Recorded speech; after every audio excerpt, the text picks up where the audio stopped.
Halo sahabat Kapas, berjumpa kembali bersama saya Pendeta Widodo Purwanto. Dan saya Febriani Rey dalam program Kapas. Keluarga Allah pasti akan ke surga. Kami senang Anda boleh bergabung kembali dengan kami dalam program yang menyajikan diskusi seputaran pernikahan dan rumah tangga untuk membantu keluarga Kristen bahagia di dunia ini dan bersiap ke surga. Dan kali ini kita akan membahas satu topik yang sangat menarik dengan judul Suami Istri Sempurna. Jambu bahasa Inggrisnya guava, kalau pisang banana. Walau banyak kekurangannya, jadilah suami istri sempurna. Lantas apa rahasia suami istri sempurna? Temukan jawabannya sesaat lagi. Tetap bersama kami dalam program Kapas. Keluarga Allah pasti akan ke surga.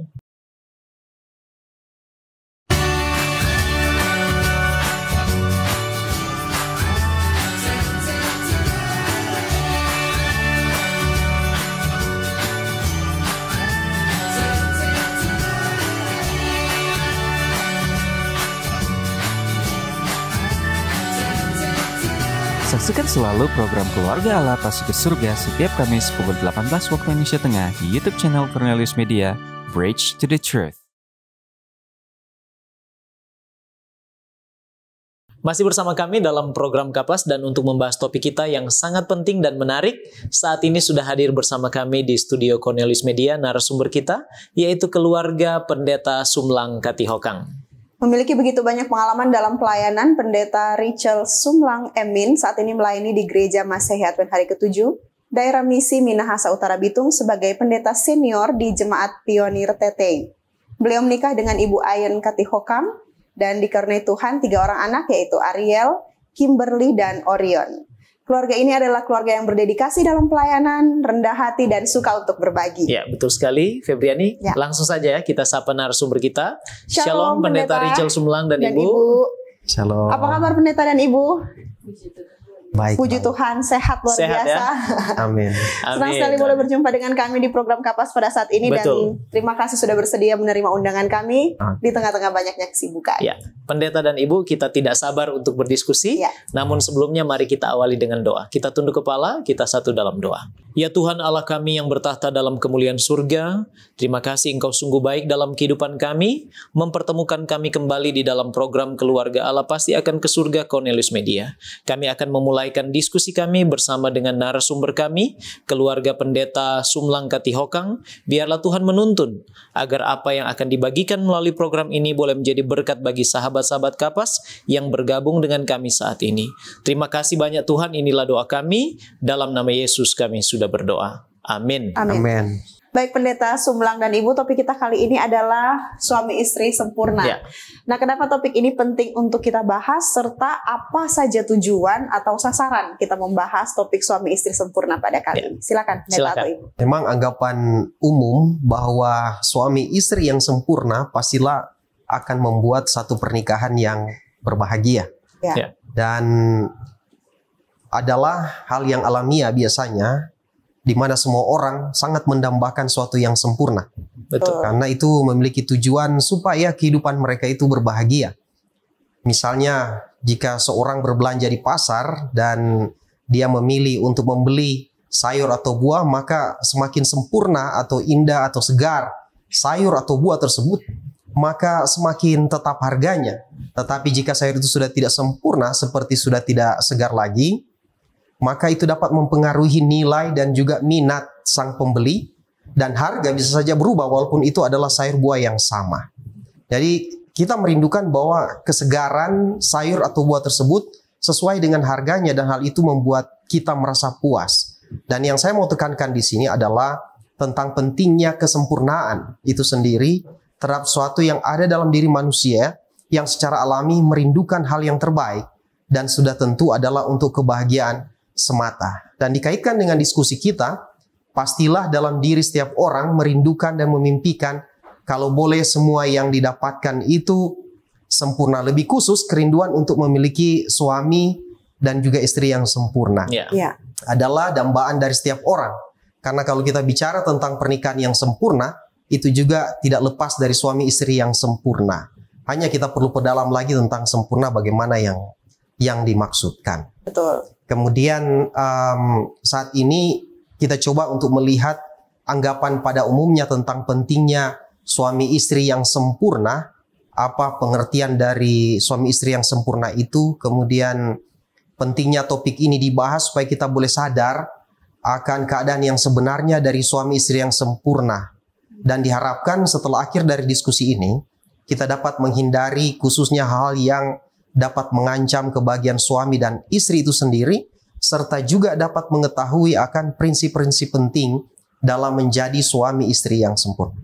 Baik, terima kasih. Jadi ini sangat penting ya, khususnya untuk menjaga kebahagiaan, kelanggengan, kelangsungan kehidupan suami istri. Seperti alamiahnya saya mendambakan istri yang sempurna, demikian juga Anda.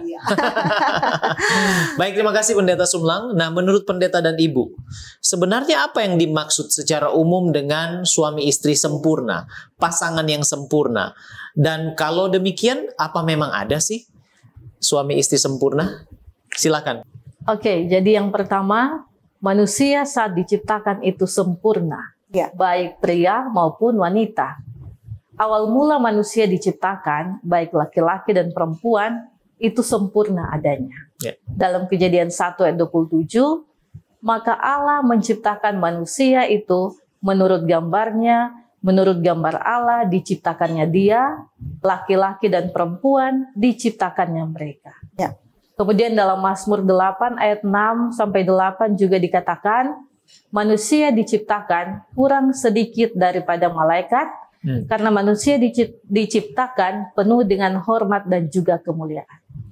Alkitab menyatakan bahwa manusia itu diciptakan sempurna awalnya, yaitu menurut gambarnya, namun kurang sedikit daripada malaikat.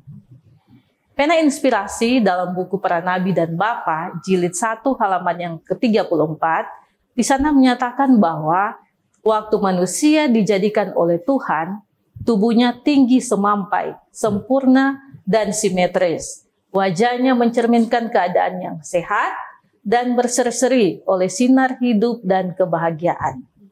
Tubuh Adam jauh lebih tinggi daripada manusia yang mendiami bumi sekarang ini. Hawa lebih pendek sedikit, tetapi bentuknya agung dan indah sekali. Secara umum, kita bisa melihat bahwa awalnya manusia diciptakan sesuai dengan gambar Allah. Nah, pengertian dari gambar Allah itu sendiri menurut pada kesempurnaan dari keempat dimensi dari manusia seutuhnya, yaitu sempurna dalam fisik, mental, sosial, juga kerohanian mereka. Manusia pada awalnya mereka memantulkan sifat Allah, moralitas dan kemampuan untuk memilih.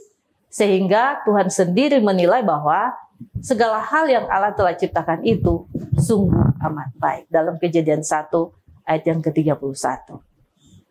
Jadi manusia awal yaitu Adam dan Hawa sempurna di dalam fisik, mental, sosial, dan juga rohani. Dalam hal moralitas dan juga kemampuan untuk memilih. Setelah manusia jatuh ke dalam dosa, maka 4 dimensi ini, yaitu fisik, mental, rohani, dan sosial, yang tadinya sempurna, mengalami kemerosotan. Menjadi tidak sempurna. Di tengah-tengah kemerosotan tersebut, kabar baiknya adalah kepada manusia masih memiliki apa yang dinamakan dengan moralitas dan kemampuan untuk memilih. Nah, menurut Kamus Besar Bahasa Indonesia, moralitas ini adalah sopan santun, segala sesuatu yang berhubungan dengan etiket atau adat sopan santun.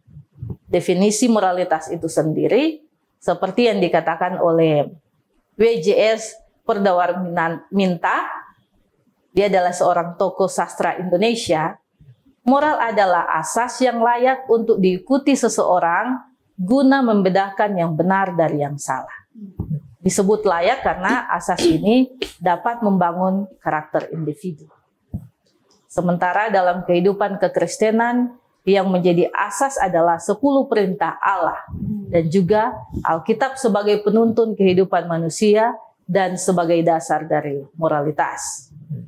Moralitas Kristen ditambah dengan kemampuan memilih yang telah disucikan oleh kuasa kasih karunia Kristus akan memampukan seseorang untuk menjadi seorang suami atau istri yang sempurna. Jadi, jika ditanya apa memang ada suami istri yang secara sempurna secara umum? Ya. Maka menurut saya, jika mengikuti rumusan di atas tadi yang sudah saya sampaikan, maka pasti ada. Pasti ada. Dan perlu kita ingat bahwa rumusan yang sudah saya sampaikan tadi adalah merupakan sebuah kesatuan dan tidak bisa kita hanya memilih sebagian saja. Misalnya, saya memilih untuk memiliki hanya moralitasnya saja, sementara kemudian melalaikan kuasa kasih karunia Kristus. Itu sama dengan menyatakan bahwa saya bisa menjadi suami atau istri yang sempurna tetapi di luar Kristus.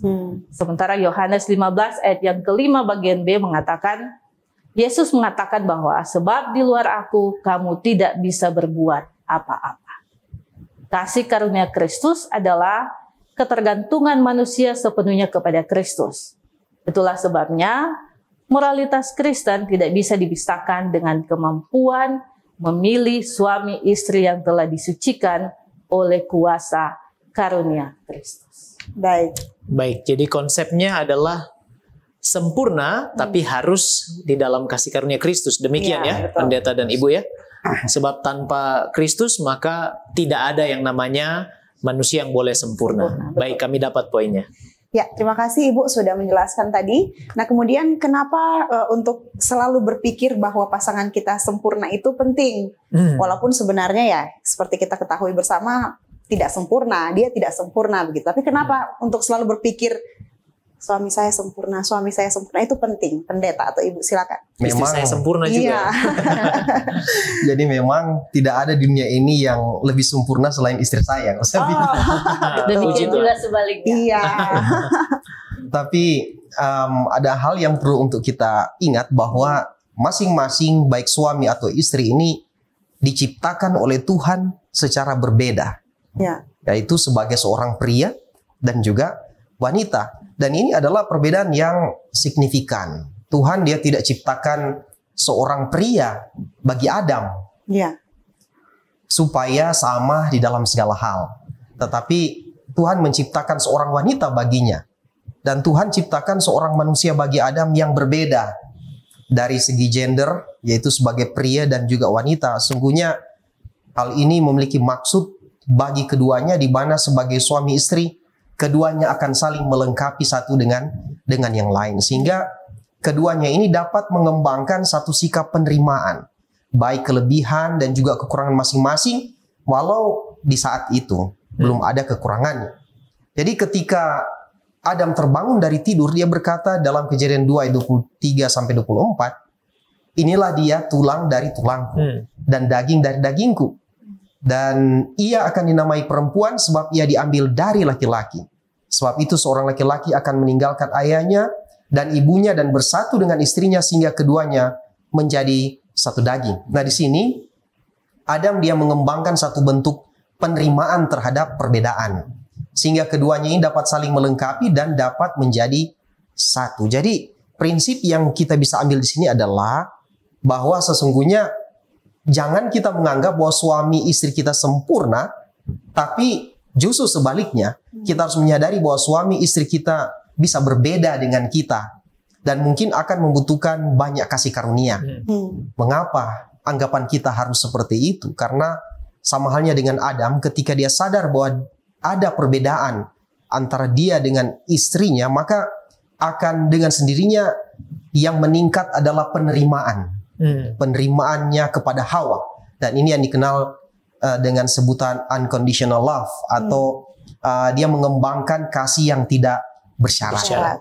Jadi ketika ada penerimaan terhadap semua perbedaan, atau yang saya bilang tadi unconditional love, maka kemudian tercipta satu persatuan, dan dalam persatuan ini tercapai rencana Allah di mana keduanya mencapai kesempurnaan di dalam kasih. Baik, jadi intinya adalah acceptance ya. Penerimaan yang dilandasi dengan kasih yang tidak bersyarat. Sehingga ini penting untuk saya menganggap istri saya ini yang paling sempurna. Walaupun saya tahu ada kekurangannya, tapi karena penerimaan dan kasih yang tidak bersyarat selalu sempurna di mata saya. Baik, puji Tuhan. Terima kasih pendeta dan ibu untuk penjelasannya yang begitu penting tentang suami istri sempurna. Pendeta Richel Sumlang dan Ibu, kita akan jeda sejenak. Dan sahabat Kapas jangan beranjak dulu sebab setelah ini kita akan membahas lebih dalam lagi tentang suami istri sempurna. Kami akan kembali sesaat lagi dalam program Kapas. Keluarga Allah pasti akan ke surga. Tahukah Anda, buah adalah sumber vitamin dan antioksidan alami yang dapat meningkatkan metabolisme tubuh. Sayur memperlancar buang air besar dan dapat menurunkan risiko terkena berbagai penyakit kronis. Selalu mengkonsumsi air mineral untuk menjaga keseimbangan cairan tubuh. Berolahraga dengan teratur dapat membantu kita mengendalikan berat badan. Selalu beristirahat yang cukup agar tubuh tetap sehat dan bugar. Jangan lupa untuk selalu menyaksikan program live di YouTube channel Cornelius Media, Bridge to the Truth.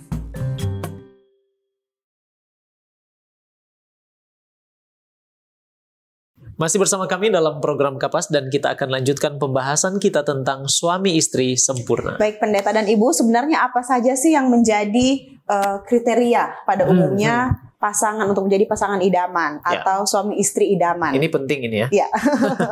Silakan pendeta atau ibu. Jadi ada beberapa ciri suami idaman menurut Alkitab. Ya. Yang pertama, mengutamakan kasih yang sesuai kehendak Allah. Dalam Efesus 5 ayat yang ke-33 dikatakan di sana, bagaimanapun juga bagi kamu masing-masing berlaku, kasihilah istrimu seperti dirimu sendiri, dan istri hendaklah menghormati suaminya.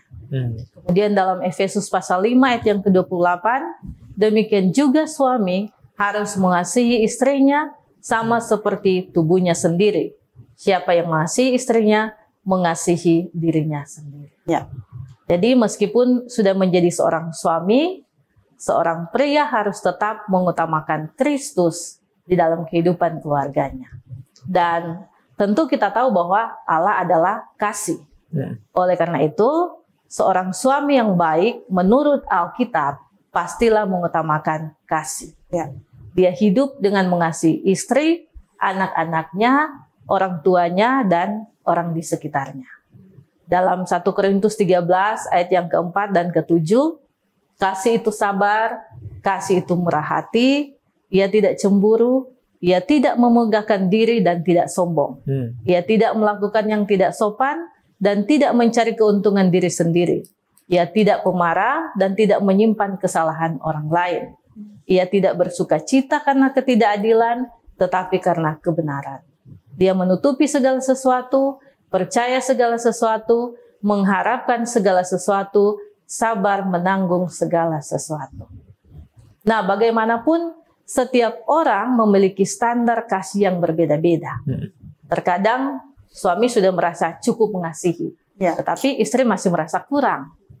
Oleh karena itu, sudah seharusnya seorang suami berusaha memiliki standar yang sama dengan Kristus.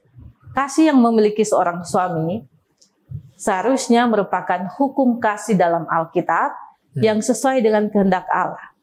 Ayat Alkitab di 1 Korintus 13 ayat 4 sampai ke-7 di sana menjelaskan ciri-ciri kasih yang seharusnya dimiliki oleh suami yang baik menurut Alkitab. Kemudian yang kedua, bersikap tegas pada istri. Dalam Roma 7 ayat 2 dikatakan, sebab seorang istri terikat oleh hukum kepada suami selama suaminya itu hidup.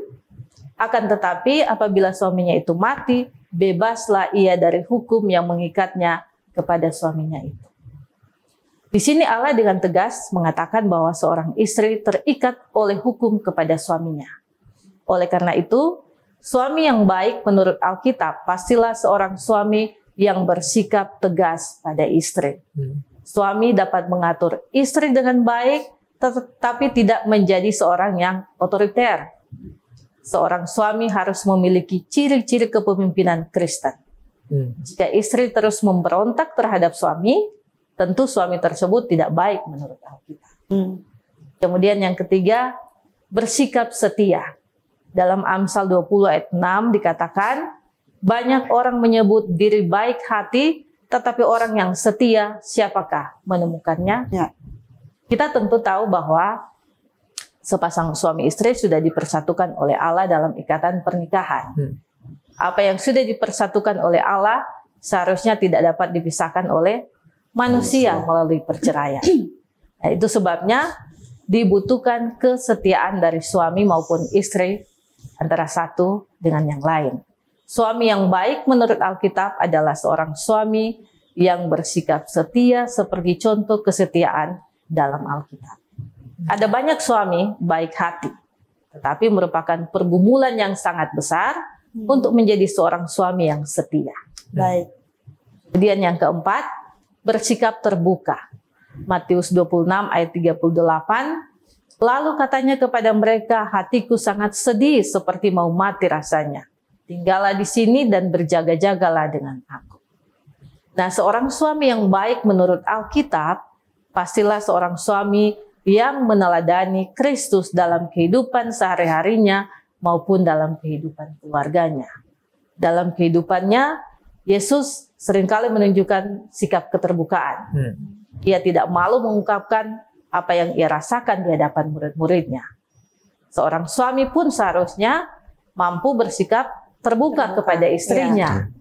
Entah ia sedang merasa senang, sedih, ataupun marah. Bagaimanapun, seorang suami tidak boleh lupa bahwa Allah memberikannya seorang istri.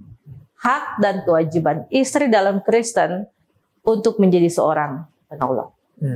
Kemudian yang kelima, bertanggung jawab. Dalam 1 Korintus 7 ayat 3 dikatakan, hendaklah suami memenuhi kewajiban terhadap istrinya, demikian pula istri terhadap suaminya. Paulus kepada jemaat di Korintus dengan tegas dia memerintahkan setiap suami untuk memenuhi tanggung jawabnya terhadap istri. Nah, pesan di sini tidak hanya berlaku bagi jemaat di Korintus, tetapi juga kepada setiap suami-suami yang ada pada saat ini. Seorang suami yang baik menurut Alkitab adalah seorang suami yang mampu bertanggung jawab. Ia mampu melaksanakan tanggung jawab seorang suami maupun tanggung jawab ayah dalam keluarga Kristen. Baik. Kemudian yang keenam, tidak egois. 1 Korintus 7 ayat 4 dikatakan, istri tidak berkuasa atas tubuhnya sendiri, tetapi suaminya. Demikian pula suami tidak berkuasa atas tubuhnya sendiri, tetapi istrinya. Alkitab dia dengan jelas menyatakan bahwa seorang istri berkuasa atas tubuh suaminya, begitu juga sebaliknya. Seorang suami berkuasa atas tubuh istrinya. Nah, hal ini berarti seorang suami yang baik menurut Alkitab seharusnya tidak egois. Ia harus mengerti bahwa ia tidak lagi hidup sendirian. Betul. Cukup memikirkan dirinya sendiri. Tapi dengan adanya istri yang sudah menjadi satu daging dengan dia di dalam Alkitab, di dalam Allah, ia harus juga memperhatikan kebutuhan dan kepentingan istrinya. Kemudian yang ketujuh, tidak kasar terhadap istri. Dalam Kolose 3 ayat 19 dikatakan, hai suami-suami, kasihlah istrimu dan janganlah berlaku kasar terhadap dia. Hukum di Indonesia melarang adanya kekerasan di dalam rumah tangga, termasuk kekerasan oleh suami terhadap istri. Dan ternyata larangan ini pun dinyatakan dengan jelas oleh firman Tuhan. Seorang suami yang baik menurut Alkitab pastilah mengasihi istrinya. Bukan hanya sekedar dengan kata-kata, tetapi lebih lagi terus bersikap baik dan tidak kasar terhadap istrinya. Kemudian yang kedelapan, bersikap bijaksana. Dalam 1 Petrus 3 ayat yang ketujuh, demikian juga kamu, hai suami-suami, hiduplah bijaksana dengan istrimu, sebagai kaum yang lebih lemah, hormatilah mereka sebagai teman pewaris dari kasih karunia, yaitu kehidupan, supaya doamu jangan terhalang. Ini adalah salah satu ciri suami yang baik menurut Alkitab, yaitu bersikap bijaksana. Seorang suami diharapkan dapat diandalkan oleh istrinya sebagai kaum yang lebih lemah menurut Alkitab. Oleh karena itu, suami harus dipenuhi dengan kebijaksanaan agar dapat diandalkan. Dan yang kesembilan, menikmati kehidupan keluarga. Dalam buku Pengkhotbah 9 ayat 9, nikmatilah hidup dengan istri yang kau kasih seumur hidupmu yang sia-sia, yang dikaruniakan Tuhan kepadamu di bawah matahari, karena itulah bahagianmu dan hidup dan dalam usaha yang engkau lakukan dengan jerih payah di bawah matahari. Ciri suami yang baik menurut Alkitab lainnya adalah menikmati kehidupan keluarga. Keluarga merupakan lingkup persekutuan terkecil yang dapat kita alami. Oleh karena itu seorang suami seharusnya menikmati kehidupan di dalam keluarganya. Jika ia tidak mampu menikmatinya, tentu ada yang perlu diperbaiki dari dalam diri suami tersebut. Ya. Dan kemudian yang ke-10, mengutamakan Yesus di atas segala sesuatu. Efesus 5 ayat 25, hai suami, kasihilah istrimu sebagaimana Kristus telah mengasihi jemaat dan telah menyerahkan dirinya baginya. Sebagai seorang Kristen, seorang suami yang baik menurut Alkitab harus mengutamakan Yesus di atas segala sesuatu. Seorang suami memang merupakan kepala keluarga, namun kita tidak boleh lupa bahwa ada kepala keluarga yang jauh lebih agung, yaitu Allah. Ya. Dan itulah sebabnya seorang suami harus mampu memimpin keluarganya untuk mengutamakan Yesus. Baik. Kalau tadi itu adalah suami idaman, Ya. kalau sekarang yang saya mau sampaikan tentang istri idaman. Ya. Istri idaman menurut Alkitab itu bagaimana? Yang pertama, di dalam Amsal 31 ayat 10, ciri istri idaman adalah dia adalah seorang istri yang memiliki karakter mulia. Karena Amsal 31 ayat 10 bilang begini, seorang istri yang berakhlak mulia, siapa yang dapat menemukannya? Dia jauh lebih berharga daripada permata. Ya. Kalau kita lihat di ayat ini atau perikop ini, seorang pria dia memang harus menghargai seorang istri yang memiliki karakter yang mulia karena dia sangat berharga daripada permata ataupun perhiasan lainnya. Ya. Dan istri ini adalah istri yang baik dan hidup dengan integritas. Jadi suaminya akan diberkati untuk memiliki istri seperti ini. Dan seorang wanita yang memiliki integritas jujur dan tidak mentolerir akan seperti contoh korupsi atau hal yang timpang, ini adalah hal yang dia nanti akan wariskan kepada dia punya anak-anak. Jadi memiliki karakter yang mulia adalah ciri yang pertama yang saya rindu untuk sharing kepada kita. Kemudian yang berikut adalah menjadikan suaminya orang yang bisa diandalkan. Ternyata istri ini dapat menjadikan suaminya ini bisa diandalkan. Karena Amsal 31 ayat 11 dia bilang bahwa suaminya sangat percaya padanya dan tidak kekurangan apapun yang berharga. Jadi seorang istri idaman dia dapat menjadikan suaminya menjadi orang yang luar biasa. Seorang suami dan istri ini adalah pasangan hidup. Oleh karena itu seorang pria pasti punya keinginan untuk menikah dengan seorang yang dapat diandalkan. Dan diandalkan di dalam berbagai segi kehidupan. Ya. Jadi dia harus menjadi istri yang suportif, yang dapat melakukan yang terbaik untuk membuat tanggung jawab lebih mudah bagi suaminya. Dan pada saat yang sama, dia juga adalah seorang yang bisa dipercaya. Kesetiaannya kepada suaminya dapat dibuktikan. Kemudian yang berikut adalah dia memiliki kontribusi positif dalam hidup suaminya. Karena Amsal 31 ayat 12 dia bilang, dia memberinya kebaikan, bukan bahaya sepanjang hidupnya. Nah, istri yang baik, dia akan membantu pria atau suaminya ini menjadi orang yang lebih baik. Ya. Dia bukan memberikan pengaruh yang buruk kepada suaminya. Sebaiknya dia berkontribusi pada pertumbuhan dan kesuksesan daripada suaminya ini. Misalnya, dia akan mendorongnya untuk meninggalkan kebiasaan-kebiasaan yang negatif yang mungkin ada. Dan mungkin juga dia akan mendorong suaminya untuk boleh menjalani gaya hidup sehat. Misalnya, dia juga boleh memotivasi suaminya untuk menetapkan beberapa tujuan pekerjaan untuk mencapai kesuksesannya. Dan kemudian yang berikut, dia adalah seorang wanita yang bermartabat. Di dalam Amsal 31 ayat 25 mengatakan bahwa dia berpakaian dengan kekuatan dan martabat.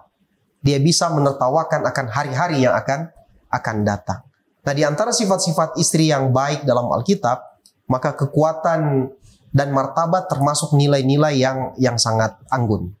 Jadi dia harus menjadi wanita yang memiliki kekuatan fisik, mental, emosional, dan juga spiritual.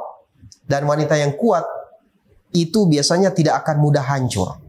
Nah, selain itu, dia juga memiliki martabat yang tidak ternoda, yang dimana membuat suami dan juga anak-anak dan orang-orang di sekitarnya menghormati dia. Kemudian yang berikut adalah dia berkata bijak dan di dalam pemikirannya dia berpikir cermat. Karena dalam Amsal 31 ayat 26 adalah dia berbicara dengan hikmat dan pengajaran yang setia ada di lidahnya.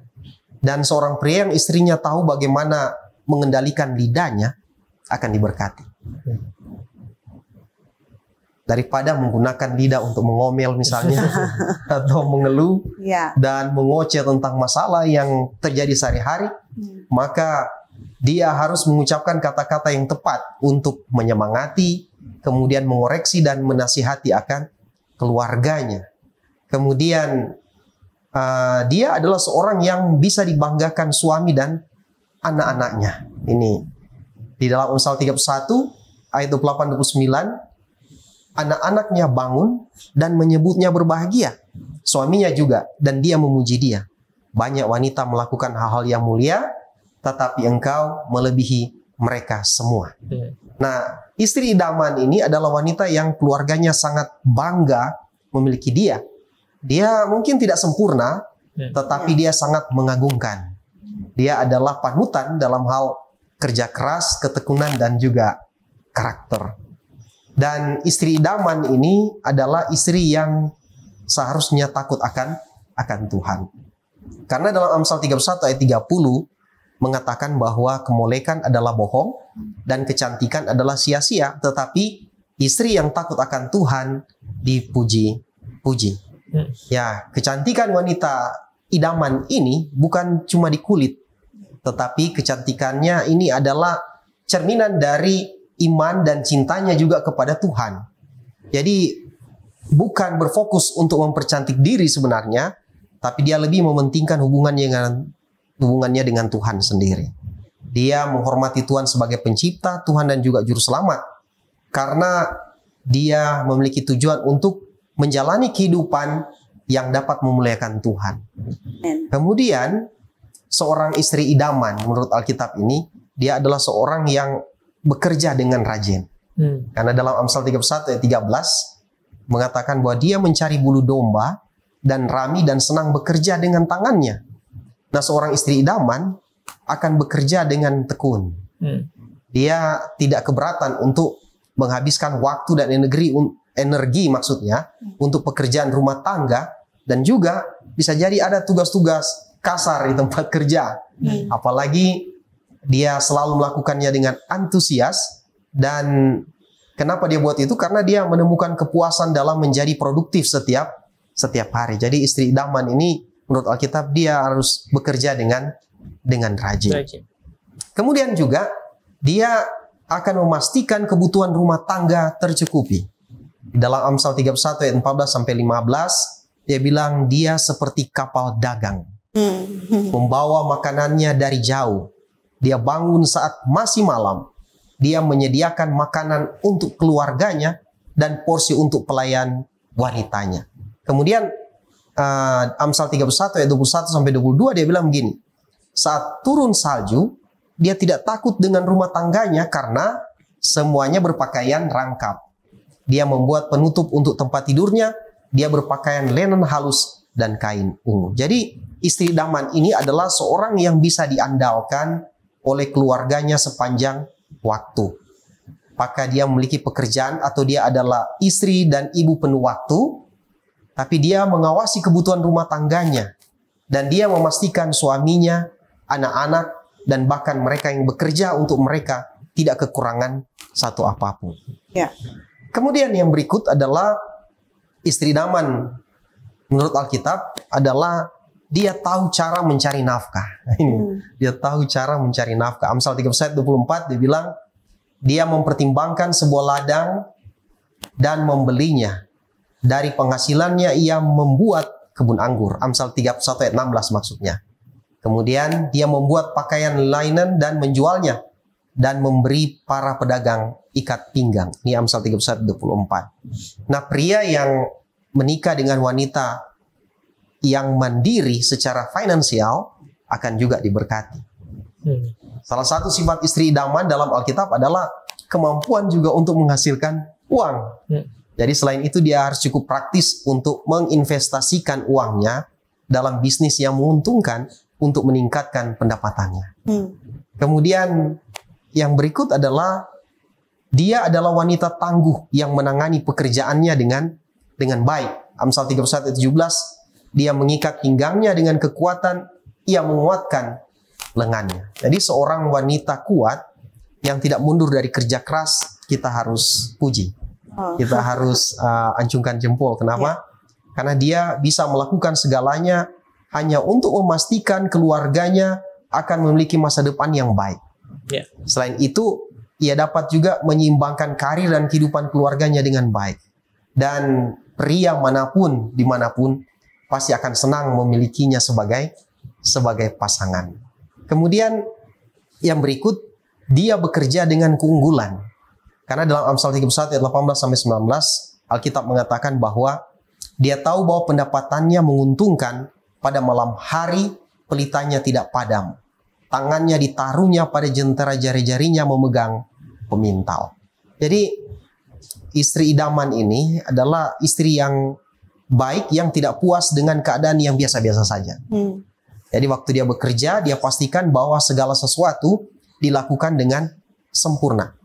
Jika perlu, dia bisa tidur larut malam hanya untuk selesaikan dia punya tugas dengan sangat baik. Selain itu, dia bekerja langsung untuk pastikan bahwa hasilnya memang menghasilkan yang terbaik. Kemudian yang berikut, yang kebanyakan orang telah tahu, yaitu istri idaman itu adalah dia tidak malas. Ya, dia tidak malas.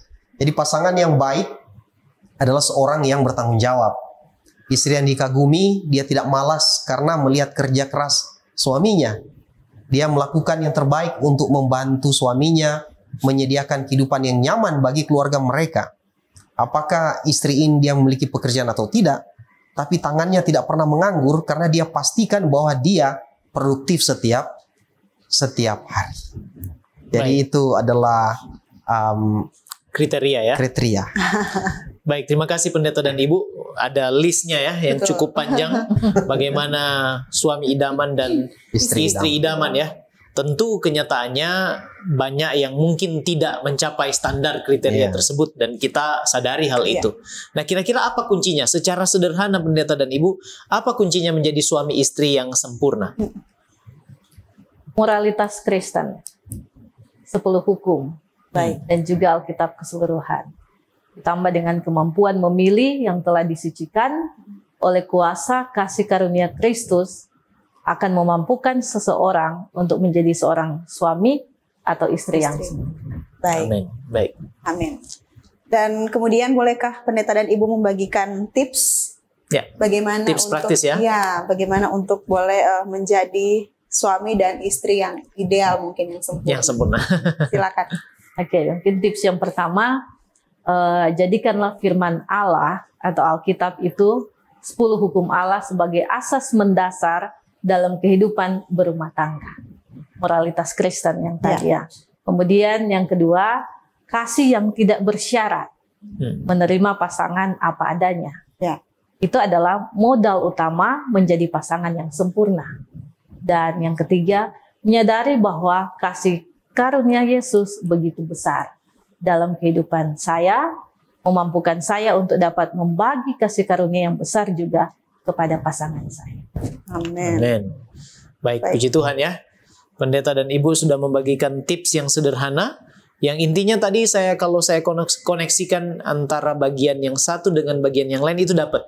Bahwa di luar Kristus dan firman-Nya, maka tidak mungkin ada suami istri sempurna, tidak mungkin ada penerimaan dan kasih yang tidak bersyarat. Terima kasih pendeta Sumlang dan ibu dan sahabat Kapas. Kita sangat diberkati dengan tips dan juga informasi rohani sehubungan dengan suami istri sempurna. Jangan kemana-mana, sebab sudah yang satu ini kita akan kembali lagi dalam diskusi dalam program Kapas.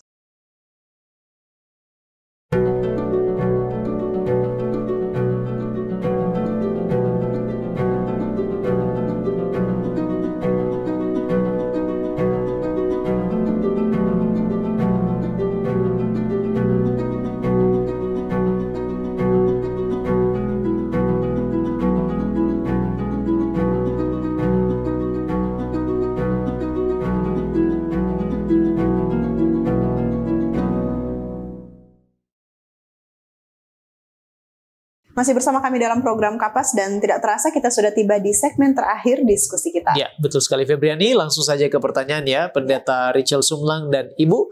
Faktor apa saja dalam pernikahan yang bisa menjaga kesempurnaan cinta suami istri sehingga bisa berlanjut atau langgeng lah?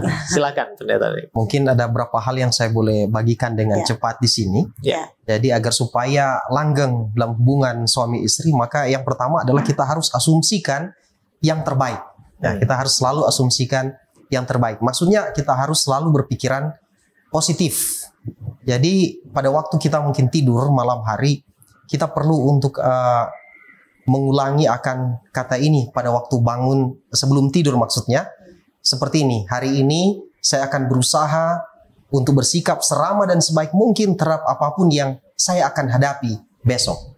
Dan kemudian pada waktu bangun pagi, maka mentalitas ini akan memberikan kita kebebasan untuk mengendalikan diri karena kita berpikiran positif. Kemudian kita harus menghentikan sebenarnya ini kata seharusnya di dalam hubungan ini supaya suami istri, maksudnya supaya lenggeng, karena kadangkala ini kata seharusnya ini bisa jadi kata terburuk di dalam satu hubungan, karena itu sebenarnya menciptakan rasa tidak adil, karena seharusnya ini sebenarnya mengikuti kata yang sesuai keinginan pribadi saja.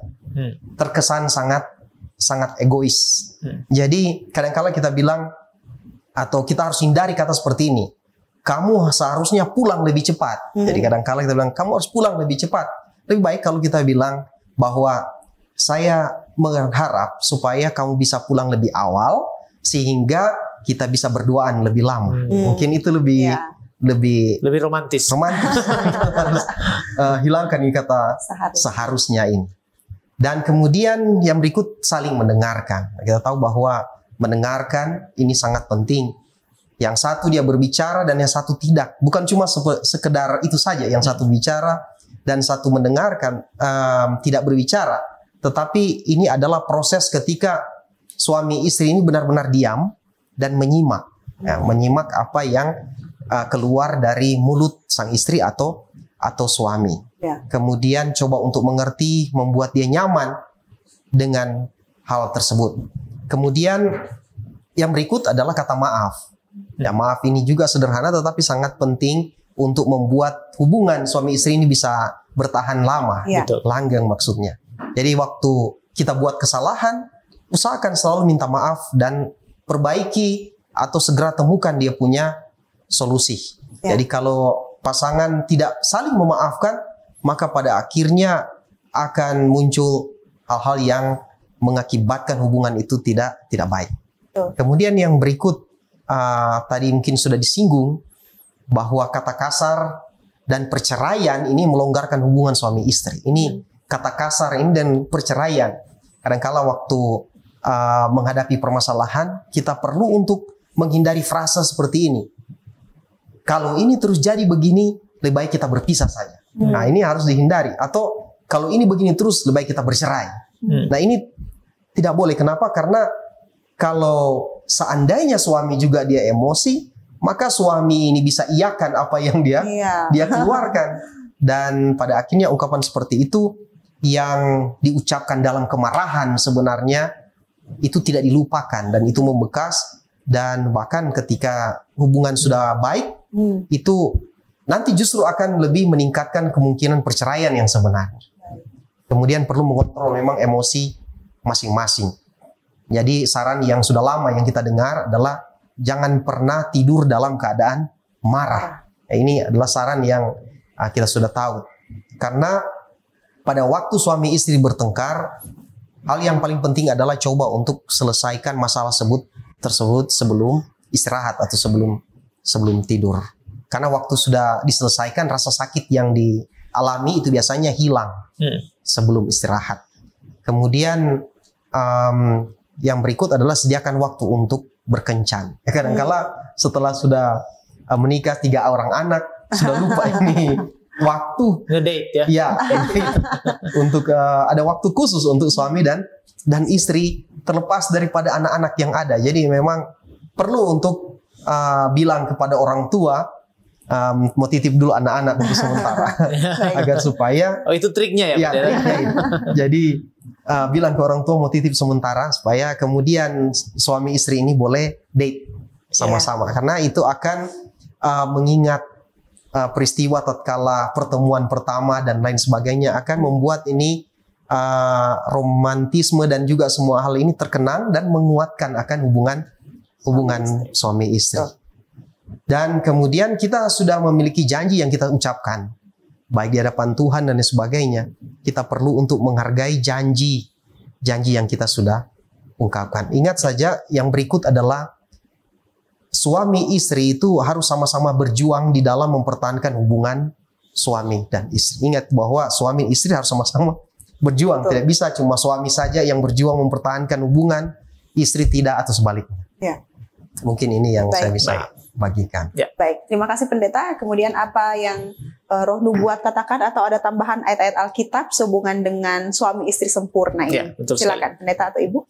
Jadi dalam tulisan pena inspirasi tidak menyatakan tentang suami istri yang sempurna. Ya. Tapi dalam pena inspirasi pada pasal yang ke-27 bagian 8, di sana dikatakan tentang keluarga yang berhasil, yang menyatakan ada lingkaran sakral di sekitar setiap keluarga yang harus dilestarikan. Tidak ada orang lain yang berhak dalam lingkaran suci ini. Suami dan istri harus menjadi segalanya bagi satu sama lain. Istri tidak boleh menyimpan rahasia dari suaminya dan membiarkan orang lain mengetahuinya, dan suami tidak boleh menyimpan rahasia dari istrinya untuk berhubungan dengan orang lain. Hati istrinya harus menjadi kuburan bagi kesalahan suaminya. Demikian juga sebaliknya, hati suami adalah kuburan bagi kesalahan istrinya. Dan jangan pernah salah satu pihak terlibat dalam lelucon dengan mengorbankan perasaan pihak lain. Jangan sekali-kali baik suami atau istri dengan cara lain mengeluh satu sama lain kepada orang lain. Karena sering terlibat dalam lelucon yang bodoh dan apa yang tampaknya tidak berbahaya ini akan berakhir dengan pencobaan satu sama lain dan mungkin kerenggangan. Seharusnya ada perisai suci di sekitar setiap keluarga. Dan kita tidak boleh lupa untuk selalu berdoa bersama suami dan istri.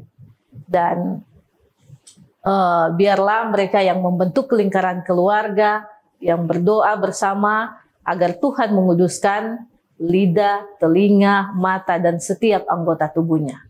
Kristus telah memungkinkan tabiat menjadi harum dengan kebaikan. Banyak yang tidak menunjukkan kesabaran, pengampunan, dan cinta sejati. Banyak yang suka dan tidak suka dengan merasa bebas untuk menyatakan watak mereka yang sesat daripada mengungkapkan kehendak atau pekerjaan dan karakter Kristus. Kehidupan Yesus itu kita tahu penuh dengan kebaikan dan kasih. Itulah sebabnya kita harus memilikinya dan terapkan karakter Kristus di dalam rumah. Baik, amin. Jadi sekali lagi kita diajarkan untuk tetap dekat dan terhubung ya dengan Tuhan Yesus supaya dimampukan terus langgeng bersama dengan suami istri, karena ikatan ini adalah ikatan yang sakral ya pendeta. Tidak boleh ada orang lain yang lebih sempurna dari pasangan kita. Baik, terima kasih pendeta dan ibu. Nah, sebagai kesimpulan dan penutup, bolehkah pendeta berikan apa yang kita boleh bawa pulang dan juga closing statement ya dari pendeta? Sebenarnya saya tertarik dengan apa yang ditulis di buku Para Nabi dan Bapa jilid 1 halaman 35, dan saya rindu untuk mau ulangi ini. Dia bilang begini: Tuhan sendiri telah memberikan kepada Adam seorang sahabat. Ia menyediakan seorang penolong yang sejodoh baginya, seorang penolong yang sesuai dengan dirinya, seorang yang cocok menjadi sahabatnya dan yang dapat menjadi satu dengan dia di dalam cinta dan simpati. Hawa dijadikan dari sebilah tulang yang diambil dari rusuk Adam. Ini mengartikan bahwa dia bukanlah untuk memerintah Adam sebagai kepala, bukan juga untuk diinjak-injak di bawah telapak kaki sebagai bawahan, tetapi untuk berdampingan di sisi Adam sebagai seorang yang setara untuk dikasihi dan juga untuk dilindungi. Dan sebagai bagian daripada Adam, tulang daripada tulangnya, daging daripada dagingnya, ia merupakan dirinya yang kedua, menunjukkan eratnya hubungan mereka serta ikatan kasih yang harus ada di dalam hubungan seperti ini. Jadi pernyataan ini saya boleh ambil sebagai satu kesimpulan bagaimana untuk menjadi suami istri yang sempurna. Baik. Wah, puji Tuhan. Ya. Terima kasih Pendeta dan Ibu, kita sudah mendengarkan penjelasan yang begitu menarik Ya, betul sekali. dan sangat bermanfaat yang kami percaya sudah membekali para sahabat Kapas yang sudah menyaksikan tayangan pada episode kali ini sehubungan dengan topik kita suami istri sempurna. Dan untuk mengakhiri diskusi kita, Pendeta Richel Sumlang akan berdoa untuk kita. Kita tunduk kepala dan kita berdoa. Bapa kekal yang berada dalam kerajaan sorga, kami bersyukur oleh karena kami boleh mendengarkan dan mengikuti akan diskusi yang telah kami lewati bersama, dan kami bersukacita untuk pencerahan, juga untuk hikmat yang boleh Engkau karuniakan, sehingga kami semua boleh tercerahkan pemikiran kami. Dan ya Bapa di sorga, kami rindu untuk senantiasa datang ke hadirat Tuhan, teristimewa untuk menjadi suami dan juga istri yang sempurna. Bapa yang di sorga, biarlah kiranya Engkau mengaruniakan kasih karunia-Mu dalam kehidupan kami setiap hari. Saat ini mendoakan secara khusus untuk Cornelius Ministry, Engkau kiranya memberkati untuk pelayanan yang mereka lakukan. Kiranya melalui pelayanan ini, semua boleh merasakan berkat-berkat yang berasal dari Tuhan. Dan ya Bapa di sorga, hamba-Mu menyerahkan semua kami juga ke dalam tangan Tuhan. Terpujilah kiranya nama-Mu karena Engkau sudah mendengarkan dan menjawab doa kami. Dalam nama anak Yesus kami sudah berdoa. Amin. Amin. Sekali lagi terima kasih Pendeta Richel Sumlang dan Ibu Ayan Katihokang yang sudah menjadi narasumber yang menginspirasi kita semua, dan doa kami adalah kiranya Tuhan akan selalu memberkati Pendeta bersama Ibu dan juga anak-anak dalam tugas dan pelayanan serta dalam kehidupan sehari-hari. Terima kasih juga untuk semua sahabat Hope Channel Indonesia yang sudah bergabung dengan kami dalam program Kapas. Dengan demikian berakhirlah sudah kebersamaan kita, dan kalau sahabat Kapas merasa diberkati, jangan lupa untuk subscribe, like, dan bagikan kanal YouTube Cornelius Media.